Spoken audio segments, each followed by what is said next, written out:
بسم الله الرحمن الرحيم إذا جاء نصر الله والفتح ورأيت الناس يدخلون في دين الله أفواجا فسبح بحمد ربك واستغفره إنه كان توابا.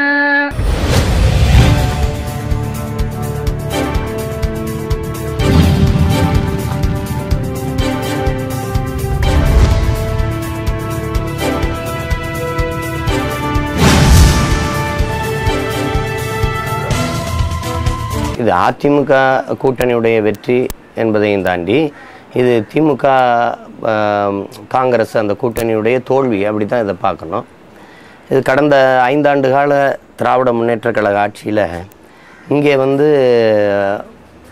விலைவாசி ஏற்றம், மின் தடை, ஆற்று மணல் கொள்ளை, பிறகு நில ஆக்கிரமிப்பு, கட்டுக்கடங்காத கட்ட பஞ்சாயத்துகள், சீர்கெட்டு போன சட்டம் ஒழுங்கு, இதெல்லாம் ஒரு காரணம். இது எல்லாவற்றையும் தாண்டி 2ஆம் தலைமுறை அலைக்கற்றை ஊழல், இது எல்லாவற்றையும் தாண்டி இந்த 5 ஆண்டு கால இறுதிக்கட்ட ஆட்சி காலத்தில் 2008 2009 தமிழீழ மண்ணில் நடந்த அந்த இனப்படுகொலை, அந்த படுகொலை சிங்கள அரச பயங்கரவாதம் தனது முழு இராணுவ பலத்தோடு சர்வதேச இராணுவ உதவிகளையும் பெற்று அங்கே வாழ்ந்த எம் இன உறவுகளை அழித்து ஒழித்தது.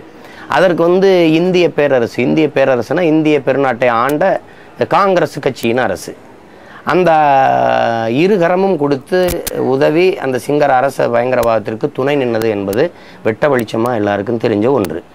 அந்த இனப்படுகொலைக்கு இந்திய அரசு ஆதரவாக நின்றதை தடுக்காமல் வெறும் பதவிக்காக, இப்போ இன்றைக்கு இழந்து நிற்கிற அந்த பதவிக்காக திராவிட முன்னேற்றக் கழக அரசு அதற்கு துணை நின்று விட்டது. இந்த மனிதநேய மக்கள் கட்சி அதை நான் இப்போ நாம் தமிழர் கட்சி அப்படின்னு நாங்கள் உருவாக்கி வர கட்சி எப்படி நேசிக்கிறேனோ அதே மாதிரி தான் அண்ணன் ஜவஹர்லால் அவர்கள் தலைமையில் இருக்கிற அந்த கட்சியை நான் நேசிக்கிறேன். இப்போ அதில் நின்ற 3 வேட்பாளர்களில் அண்ணன் ஜவஹர்லால் அவர்களும் அங்கே தாம்பூரில் நின்ற ஐயா அஸ்லாம் பாஷா அவர்களும் வென்றிருக்கிறாங்க. அந்த வெற்றி எனக்கு பெரிய மகிழ்ச்சியை தந்திருக்குது. அதே வேளை என்னுடைய தம்பி அன்சாரி தமீம் அன்சாரி சேப்பாக்கம் தொகுதியில் தோற்றது தாங்கிக் கொள்ள முடியாத துயரத்தை எனக்கு தந்தது. இந்த தேர்தலில் 2 தோல்வி என்னை ரொம்ப உலுக்கியது. ஒன்று ஐயா சைதை துரைசாமி அவர்களுடைய தோல்வி, இன்னொன்று என்னுடைய தம்பி தமீம் அன்சாரியுடைய தோல்வி. அதை தாங்கிக் கொள்ளவே முடியல. ஏன்னா அவனை போல ஒரு பிள்ளை சட்டமன்றத்துக்குள்ளே இருக்கணும்னு நான் ரொம்ப விரும்பினேன். அதே மாதிரி ஐயா சைதை துரைசாமி போன்ற ஒரு இந்த மக்களை மண்ணையும் நேசிக்கிற ஒரு வேட்பாளர் ஒருவர் சட்டமன்றத்துக்குள்ளே இருக்கணும்னு நாங்கள் விரும்பினோம். அதில் அண்ணன் ஜவஹர்லால் அவர்களுடைய வெற்றியை நான் ஒரு வரலாற்று பெருமை தரத்தக்க வெற்றியாக தான் நான் கருதுகிறேன். ஏன்னா நாங்கள் ஹசன் அலியை ராஜபக்சே எப்படி பார்க்குறோமோ அதற்கு இணையாக தான் பார்க்குறோம். ராஜபக்சேயை கூட மன்னிக்க முடியும், இவரை மன்னிக்க முடியாது. ஏன்னா ஒரு தமிழன் தன் இன அழிவிற்கு கொன்றொழிக்கிற சிங்களனுக்கு நட்போடு இருந்துக்கிட்டு அவருக்கு ஆதரவாக பேசுவது, அறிக்கை விடுவதை சகித்து கொள்ளவே முடியல. 2வது இந்த தேர்தலில் நிற்கிறதுக்கான வாய்ப்பையே ராஜபக்சே முன்மொழிந்து தான் அவருக்கு வாங்கி கொடுத்ததாகலாம் செய்தி இருக்குது. எதுக்குமே அவர் குரல் எழுப்பலை. அவர் வீட்டு வாசலில் நடக்கிற மீனவர் படுகொலைக்கு அவர் குரல் எழுப்பலை. இறந்து விழுந்த ஒருத்தன் வீட்டிலையும் போய் கண்ணீர் துடைக்க கரணிட்டலை, ஆறுதலாக கட்டி அணைக்கலை. அப்போ நீ என்ன ஏனா, நீ என்ன ரத்தம் நீ அப்படிங்கிற கோபம் என் மக்களுக்கு இருக்குது. 2வது அண்ணன் ஜவஹர்லால் அவர்களைப் போல எல்லாரோடும் எளிமையாக பழகிற ஒரு அன்பாளராக இல்லை அவர். அண்ணன் ஜவஹர்லால் ஒரு முழுமையான கல்வியாளர், ஒரு சமூக மாற்றத்தை விரும்புகிற ஒரு புரட்சிகரமான ஒரு ஆளாக அண்ணன் இருக்கிறாங்க. அப்போ அவருடைய வெற்றி ரொம்ப அவசியமானதாக அந்த இடத்துல நாங்கள் கருதணும். அதில் அந்த ஹசன் அலியின் தோல்வி எவ்வளவு எங்களுக்கு தேவைப்பட்டதோ அந்த அளவுக்கு அண்ணன் ஜவஹர்லால் அவருடைய வெற்றியும் தேவைப்பட்டது. அங்கே கூட இடையில பல சிக்கல்கள் உருவாச்சு. அதாவது 2 பேருமே இஸ்லாமியர்களாக இருக்கிறனால இந்த தொகுதி யார் வென்றாலும் தொடர்ச்சியாக இஸ்லாமிய தொகுதியாக மாறிடுமோங்கிற அச்சத்தில் அதை வீழ்த்தணுங்கிறதுக்காக உள்வேலைகள்லாம் நடந்தது. அதை தெரிந்து கொண்டு மறுபடியும் அதை முறியடித்து இந்த இடத்துல சாதியாவோ மதமாவோ நீங்கள் நின்றக்கூடாது, இனமாக தான் நிற்கணும், இந்த இடத்துல ஹசன் அலியின் தோல்வி அவ்வளவு அவசியப்படுது, இல்லைன்னா அது ஒரு பெரிய வரலாற்று தவறாகி போயிடும்னு உணர்த்தி அதை நாங்கள் வேலை செஞ்சோம். அப்போ அண்ணன் ஜவஹர்லால் அவர்களுடைய வெற்றியை வந்து நாங்கள் ஒரு வெறும் தேர்தல் வெற்றியாக நான் பார்க்கல.